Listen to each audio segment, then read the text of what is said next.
Donc, beaucoup d'entrepreneurs verront aussi, regarderont et liront à propos de cette interaction. Alors, avez-vous des leçons de leadership à partager avec eux? Avant même la création d'Advaita Life Education, j'enseignais le leadership. C'était quelque chose que j'avais fait il y a 2 décennies et que j'avais laissé derrière. Ce n'est que récemment que des questions sur le leadership sont à nouveau venues à moi dans le contexte des élections de la Lok Sabha. Sinon, la spiritualité est davantage une chose intérieure. Donc, diriger les autres n'est pas quelque chose dont je parle habituellement. Mais oui, vous voyez, si vous voulez diriger les gens, vous devez comprendre la différence entre la guérison et l'exploitation. Comme le joueur de flûte, vous pourriez les mener à leur perte. Pendant un certain temps, vous enregistrerez quelques succès. Si l'on prenait une capture d'écran, elle vous montrerait comme le dirigeant avec toute une armée à votre suite. Mais cela n'aide pas.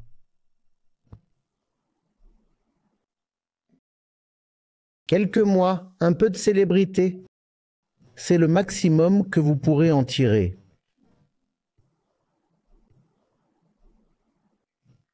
Le leadership, c'est l'engagement. Un engagement avec beaucoup de gens.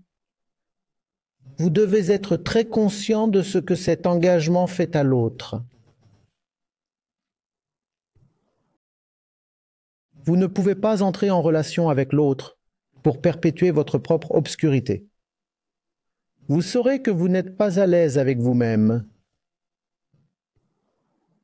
Et je ne viens pas seulement de la théorie ou de la Gita. J'avais l'habitude de diriger beaucoup de programmes de développement en gestion aussi. Así que tengo experiencia con la alta dirección. C'était il y a longtemps. C'est de là que je viens aussi. Diriger, ce n'est pas se laisser duper. Vous n'êtes pas là pour charmer les gens.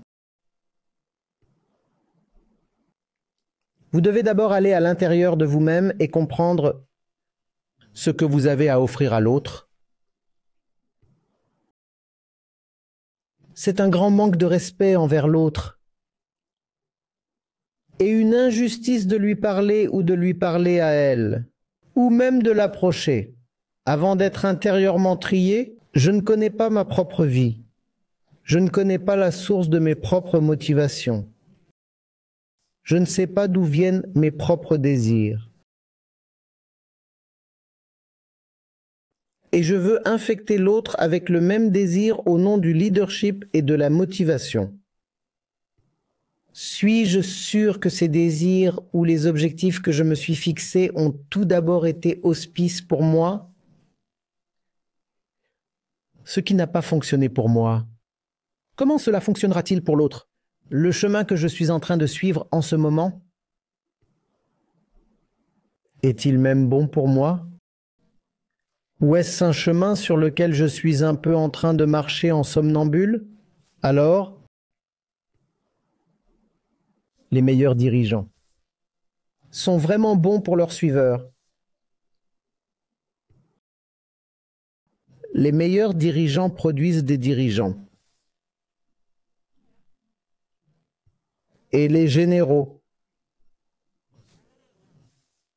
sont plus des exploiteurs que des dirigeants. Ils voudraient que le suiveur reste un suiveur. Tienen un interés en no permitir nunca que el seguidor se convierta en líder.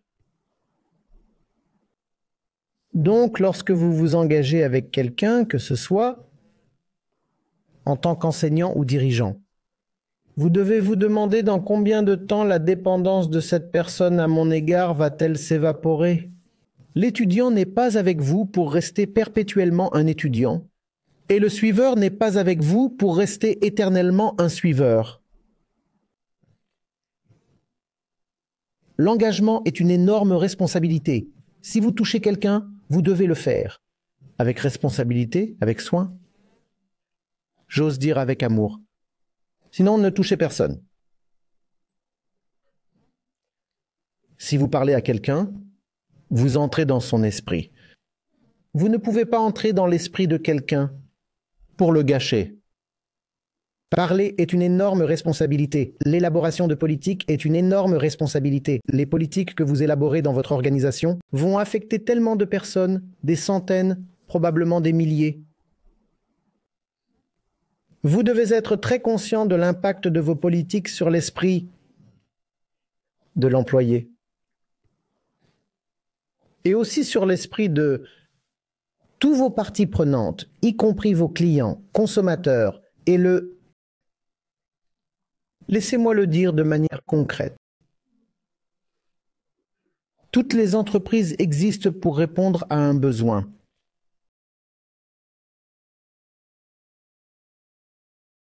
Si un negocio no se da cuenta claramente de la necesidad que está abordando, no sobrevivirá. Et toutes les entreprises ont besoin d'un client. Le client est l'être humain. Le besoin le plus fondamental de l'être humain est la réalisation, l'illumination. Appelez cela paix, appelez cela amour, peu importe. Ainsi, vous devez pouvoir, à travers votre produit ou service, apporter d'une manière ou d'une autre de l'illumination et de la paix à votre client. Parce que c'est le besoin humain le plus fondamental et le client est avant tout un être humain. Vous avez affaire à un être humain et vous dites « Je suis là pour répondre à un besoin ». Tout d'abord, sachez ce que signifie le mot « besoin ».